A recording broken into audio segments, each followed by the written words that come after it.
Right. Getting ready for a deep dive here. Yeah. You've sent over a whole bunch of articles and excerpts, Mm-hmm. all looking at how different Islamic schools of thought Right. deal with a pretty big question. Yeah. Is the Qur'an the eternal uncreated speech of God?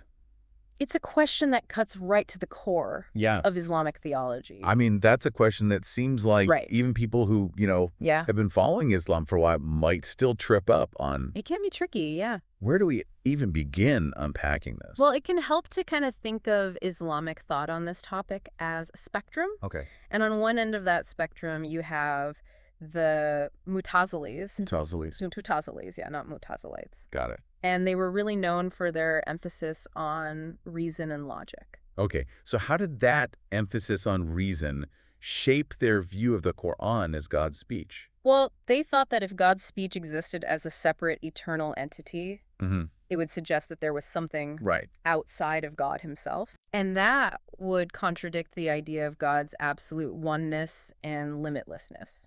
I see. So for them, the Qur'an couldn't be uncreated. Exactly. Yeah. Yeah. They viewed God's speech as something created by God, Uh-huh. existing outside of his essence. So is their way of trying to maintain a pure understanding of God's unique nature. Precisely. Interesting. Okay. So where do we go next on this spectrum of views? So then we come to the Asharis. Asharis. Asharis, not Asharis. Okay. And the Maturidists. Okay. And these are considered the mainstream Sunni schools of thought. Got it. And they took a bit of a different approach. Okay. So they diverged from the Mu'tazilis on this. They did, yeah. How so? So the Asharis and the Maturidists, they believe that God does have eternal attributes. Okay. And that one of those attributes is speech. Yeah. But, and here's where it gets really fascinating. Okay. They drew a distinction between the eternal inner meaning of the Qur'an Okay. and its physical created expressions. So you mean like the actual Arabic words and sounds we hear when the Qur'an is recited or read aloud? Exactly. Right. So the Asharis and the Maturidists, they had terms for these different levels of God's speech. Oh, okay. So the eternal meaning, kind of like the essence of God's message, Mm-hmm. that was called Kalam nafse. Kalam nafsi. Kalam nafse, yeah, not nafse. Got it. And the created expressions, the actual Arabic words and sounds, Mm-hmm. they call that Kalam nafte. Kalam lafthi. Not lafsi, but lafthi. Lafthi. Okay. You can think of it like Okay. a composer creating a symphony in their mind. Okay. So the melody exists eternally in their mind, Right. but then the specific performance, the notes played by an orchestra, that's a created expression. Oh, that's a good analogy. Yeah. So the physical book of the Qur'an, Yeah. or even the sound of its recitation, Right. that's like the orchestral performance. It's a manifestation of something deeper. Exactly. That's eternal. But this view, I mean, even the seemingly balanced view, wasn't without controversy, right? Right. Some people argued that the Asharis were, by saying that the physical Qur'an was created, Mm-hmm. they were getting a little too close to the Mu'tazili position for comfort. Okay, so their attempt to reconcile the eternal and the created still left some people uneasy. It did, yeah. That makes sense. Yeah.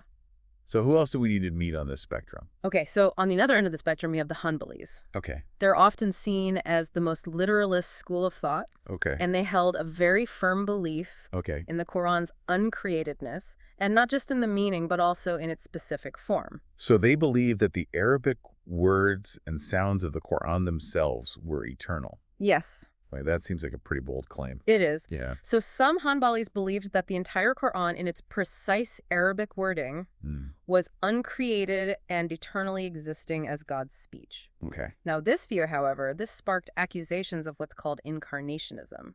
And what does that mean exactly? Well, essentially, it was a concern that by saying that God's speech was physically embodied in the Qur'an, Right. you were bringing the divine too close to the material world. Okay. And in a sense, kind of limiting God. It sounds like this whole issue was fraught with theological landmines. It was. Okay, so let me make sure I have this straight. Mm-hmm. We've got the Mu'tazilis, who believe God's speech is created, Right. the Asharis and Maturidists, who distinguish between eternal meaning and created expression, Yeah. and the Hanbalis, who believe the entire Qur'an is uncreated. You got it. Okay, that's helpful. Good. But the story doesn't end there, does it? It doesn't. What else is there? There's actually a really fascinating twist to this whole debate. Okay. And it involves a lesser-known perspective that emerged from within the Ash'ari and Maturidi schools. Oh, a plot twist. Yeah. I am intrigued. Okay, so these scholars are sometimes called the verifiers, and they took a closer look at that distinction between kalam nafsi and kalam lafti that we were talking about earlier. Okay, and what did they find? Did they side with one of the existing schools of thought? They actually developed a third category of God's speech.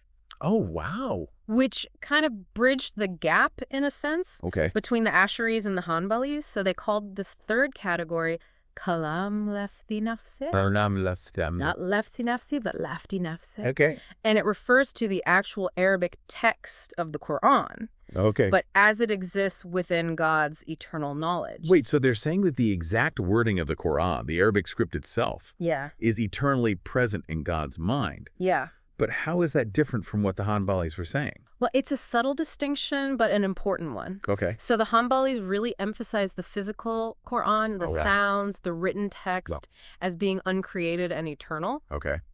The verifiers, on the other hand, said that while those physical manifestations are created, the archetype of the text, kind of like the blueprint, exists eternally in God's knowledge. Okay, I think I'm starting to get the nuance. So the verifiers are essentially saying that the Qur'an exists on multiple levels. Yes. There's this uncreated, eternal level where both the meanings and the Arabic text reside within God's knowledge. Right. And then there's the created physical level, like the written copies, the recitation, the sounds we hear. Exactly. Okay. And what's really remarkable about this perspective is that it prompts us to think about the relationship between God's speech, or kalam, and God's knowledge, ilm. That's interesting, I'll admit. I hadn't really considered those two concepts as being that connected before. Well, think about it. The verifiers are saying that the Arabic text of the Qur'an exists as pre God's eternal knowledge. Right.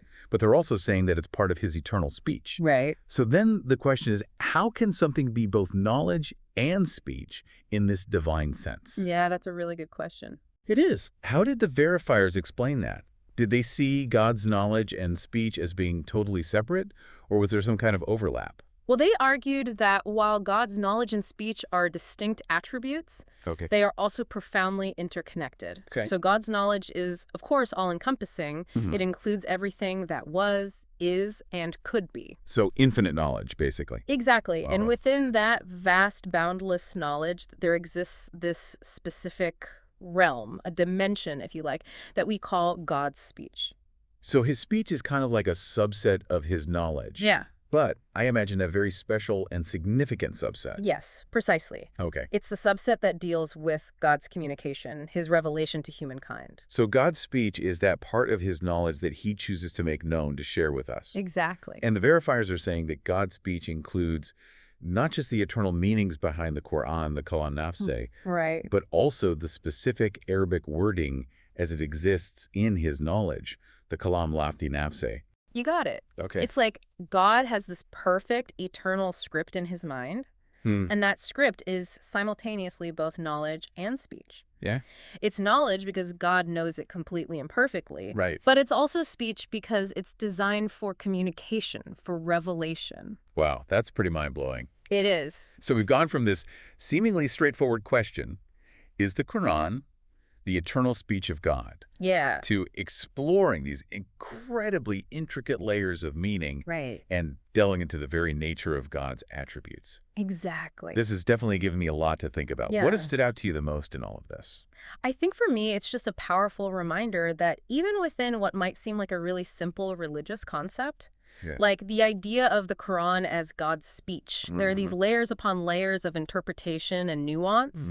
It's not a simple yes or no answer, but it's this rich and ongoing conversation that has spanned centuries. Absolutely. And the verifiers in particular. Yes.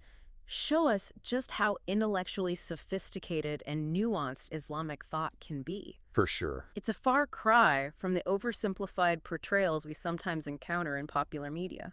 I know, right? It really is. It's refreshing to get into the nuances. This whole discussion is a challenge to anyone who tries to reduce Islam to a set of rigid doctrines. Absolutely. There's always room for inquiry, for debate, for deeper understanding. Exactly, and that's what makes studying these topics so fascinating and rewarding.